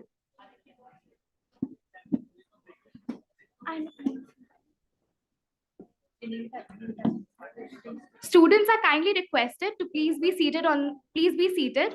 There would be no breaks. We would be continuing with the next panel.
Ladies and gentlemen, we now move to a session that delves into the profound wisdom embedded in our ancient roots, the Indian Knowledge Systems panel.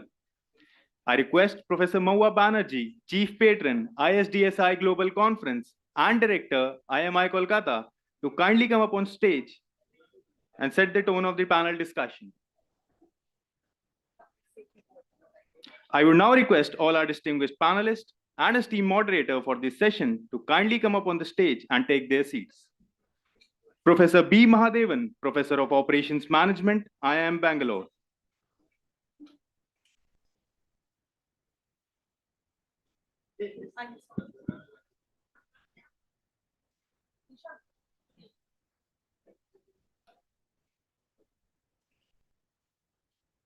Professor Vidyanand Jha, Assistant Professor in Behavioral Sciences Group, IIM Calcutta. Professor.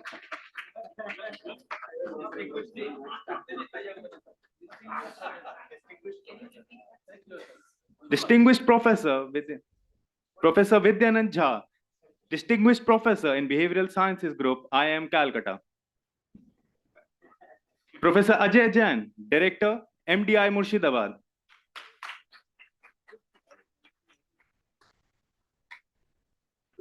Professor Manish Singhal, Professor of Organizational Behavior, XLRI.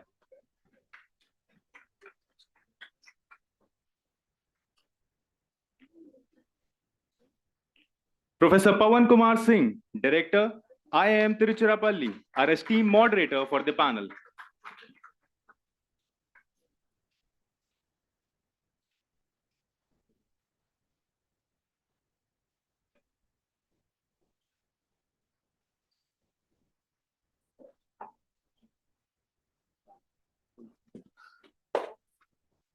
We now request Professor Maua Banerjee, Chief Patron, ISDSI Global Conference and Director, IMI Kolkata, to felicitate our distinguished panelists and our esteemed moderator.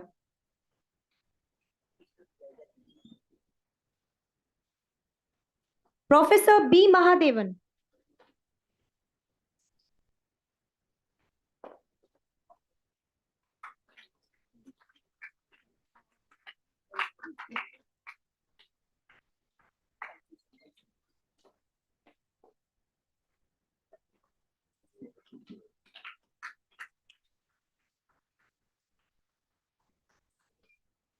Professor Vidyanand Jha.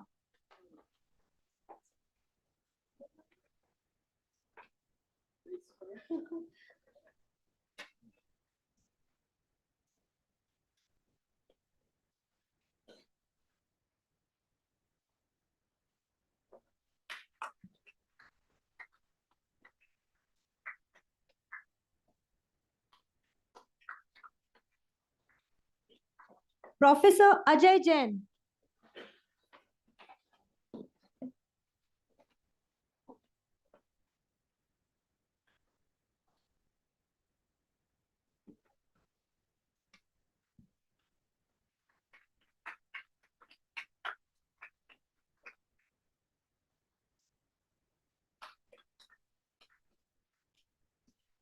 Professor Manish Singhal.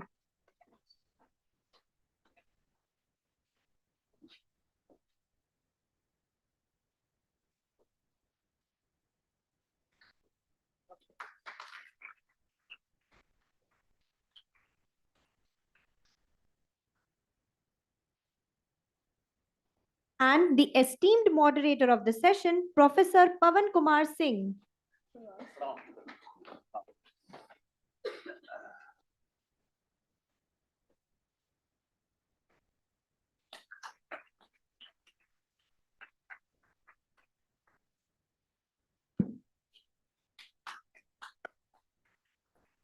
I request all the dignitaries to kindly come forward for a group photograph.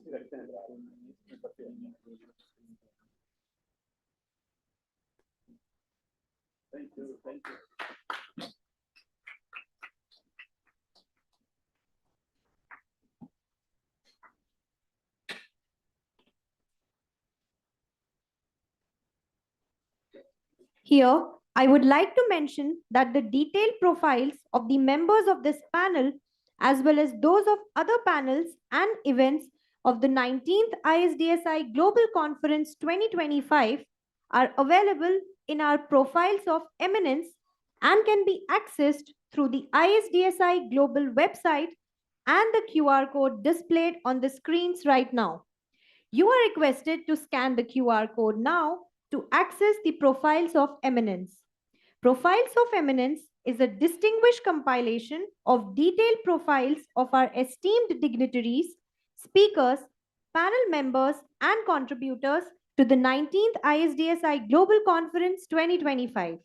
Carefully curated in an academic book format, it serves as a reference that highlights the scholarly excellence, leadership, and contributions of the eminent personalities who made this conference possible through their presence and support. It is our privilege to hand over the stage to our esteemed moderator and panelists for an enriching discussion.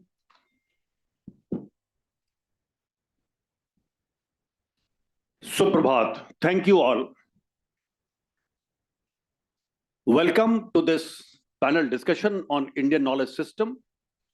And we have designed this panel because we have time, say, up to 12:30. We'll try to wind up by even 12:15 so that organizers, we have all time to arrange for some other things. So to begin, to set the ball rolling,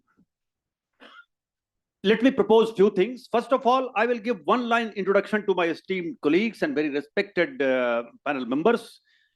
On the extreme this side, Dr. Manish Singhal ji, and he is professor at XLRI, and Manasa Vacha Karmana tries to live and breathes Indian knowledge system. Please welcome him. Dr. Vidyanand Jha ji is my very old friend, and he's a distinguished professor at IIM Kolkata, and we belong to the same subject area. We try to search fact or truth from the same subject area. कोई ना कोई बहाना चाहिए आदमी को सत्य तक पहुंचने का, तो हमारे बहाने के रास्ते एक हैं. And I have great love for sir. Please welcome him. Dr. Mahadevan ji, I know for decades, and he is one of the true contributors in the field of Indian knowledge system for many decades, has been operations management professor with good number of books and research articles of international repute in operations management. But he developed himself in Indian knowledge system also, and now he has left his professorship at IIM Bangalore to give full time to IKS.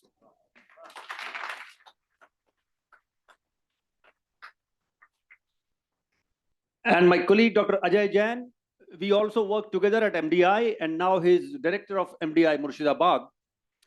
And into Indian knowledge system, he has very deep understanding, and he is a voracious reader, and you can find out when we will start discussion. Please welcome Dr. Jain. I'll just remind you, we talk about Indian knowledge system, and we also know the research methodology of modern time, especially being applied in management. We have typically two branches of methodology. One is called quantitative methodology, research methodology. Other is qualitative research methodology. But I'll remind you also two other methodologies, especially followed in Indian knowledge system, apart from these two, because these two also are embedded in Indian knowledge system. For example, Pratyaksha Pramana, Anuman Pramana, Shabd Pramana, these are methodologies. And apart from this, one methodology which we find in Upanishad is Neti Neti, Na Iti Na Iti. The deepest respect to knowledge is provided by this methodology, that your search for knowledge, your quest for truth should not stop here. Go further, go further, further go further. Na iti, na iti. Don't stop here. Never declare yourself to be learned person. You are always in the process of learning. That is the humility it teaches. That is one methodology. And second methodology, which typically our Western world has not yet prepared to appreciate, it has to do preparation to appreciate, and that is methodology of interiorization, by going deeper, by going inside. Yat pinde tat brahmande, where you will search. You cannot search by asking question to respondents through questionnaire. Yat pinde tat brahmande can be only realized. That, and how, what is the methodology? When you go deeper, you find what is inside, that is outside. What is this jiva, that is Brahma. And then Mahavakya is declared, and there are four important Mahavakya in one of each of the four Vedas, and one is called Prajnanam Brahma, Ayamatma Brahma, Tattvam Asi, Aham Brahmasmi. So that, what is the methodology of Gautam Buddha and Patanjali? They have not used any other, let us say, contemporary methodology. They have gone deeper inside. And then I sometimes think our methodology in management especially is a search for fact. And even we don't remind ourselves that actually we should search for truth. But those who worked in IKS, they did not stop only at fact, because fact also, if perceived from different angle, about fact about this room, if seen from different angle, that will be different. But truth will be one, because once you have perceived it from all angles, and then in totality, the gestalt, that is truth. And in MBA, we should sometime invite the attention of students to make a journey, not only from false to fact, but also from fact to truth. And that will be a very interesting journey. So with this, our methodology in IKS has a full respect for your autonomy. Because it is said, Shrutih vibhinna, Smritiyascha bhinna, na eko munih, yasya vachah pramanam, dharmasya pantham nihitam guhayam, mahajano yen gatah sapantha. It means in Sanatan Dharma, and especially in Indian knowledge system, not a person's statement is taken as a reference point, that because Agastya Muni has said it, that's why it is truth. Because Valmiki has said, that's why there is nothing you have to say beyond this. And because, let us say, Angira has said nothing is beyond that, or Vishwamitra, or Vashisht, or Kratu. It says there are so many literature, Shruti, so many things are there. Smriti, so many are there. Na eko munih yasya vachah pramanam. There is no one scholar Muni who can be said that his word is last. Actually, it is not demeaning the Rishi. It is actually full respect to the learner. No compromise with your autonomy. Keep your autonomy totally intact. Students should respect themselves. And professors should love students, and then one step further, should also respect students. And the students will respect professor, that is already, I need not to say they do it. So with this background, we have limited time, And I request panel members to go ahead, and all my 4 learned colleagues, they have invested their life into understanding of IKS. And sir, thoda mujhe lobh ho raha hai. I am a greedy person, but don't mind for this question. Please tell within 4 to 5 minutes your best learning through what is coming through Indian knowledge system till now, whatever tapa and yagya you have done through writing, reading, deliberating, pondering over, adhyan, manan, nidhyasana you have done. Can you please within 5 minutes say the elixir of your understanding of Indian knowledge system, especially for the use of management students, professors, and scholars? Professor Manish Ji, I would like to start with you. 4 to 5 minutes for this part. Thank you. Thank you so much. As Professor Singh mentioned eloquently, I think one of the deeper insights that we receive from IKS and probably the thousands of years of exploration is one probably that we need to be looking at the root cause. For example, management is usually said to be optimization of the man, machine, material, etc. But then I think one of the better things that we need to be looking at, and something which we extract from here, is about the root cause. And therefore not in the objective world outside, but probably in the subjective reality inside.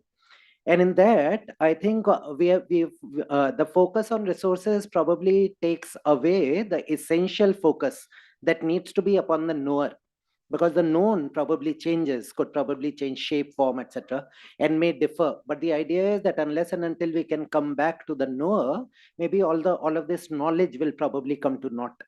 And therefore, IKS teaches that you cannot really manage the object unless and until you can start managing the person or the individual who's probably making sense of that particular knowledge. And therefore, I would go back to the Chanakya Niti where it says, Manaiv Manushyanam Karanam Bandhana Moksha Yoho. And therefore, not just the bondage, but maybe liberation also is something which comes to you from within. And therefore, this particular microcosm and the macrocosm, could we be looking at some sort of a correlation between the two? And therefore, what is it that I could probably be doing to be looking at some sort of centeredness within, to be able to impose or maybe find or maybe discover the kind of semblance of some unity outside as well. So that I would guess would probably be point number 1. The other thing that I start looking at is if we go back to the Patanjali Yoga Sutra, and over there when we talk about Maitri, Karuna, Mudita, Upekshanam, etc., etc. So the 4 things that it talks about. So how is it that I deal with 4 different kinds of people?